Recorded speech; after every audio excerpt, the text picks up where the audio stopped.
Welcome to the Rippin podcast, where we talk everything bass fishing.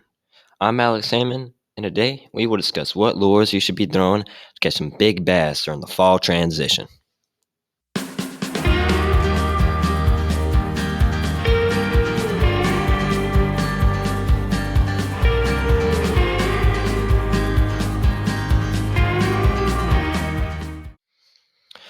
During the fall transition, the bite starts to change.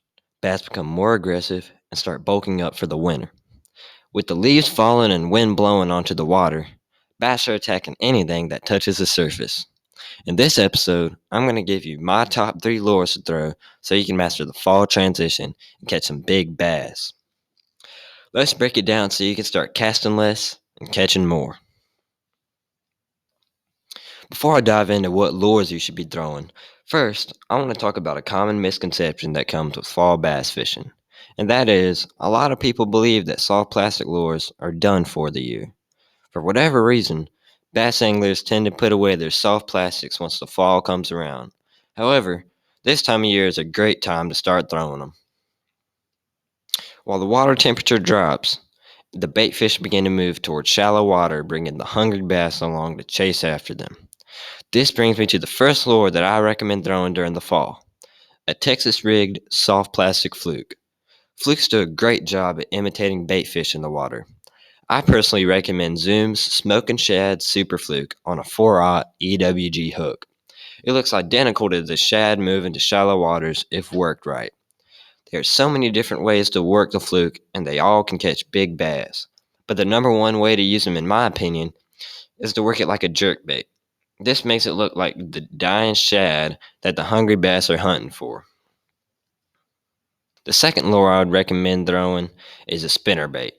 Spinnerbait's shiny features can draw the attention of bass from all the way across the pond.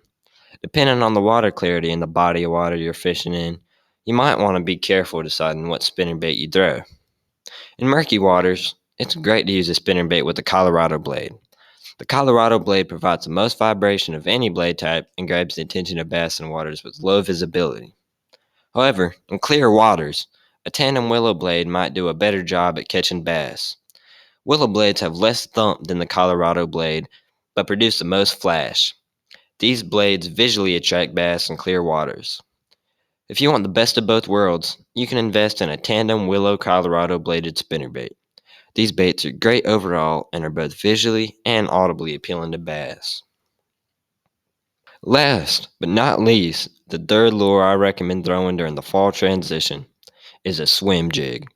Swim jigs do a great job at resembling your large bait fish in the water, such as bluegill, panfish, perch, large shad, and shiners.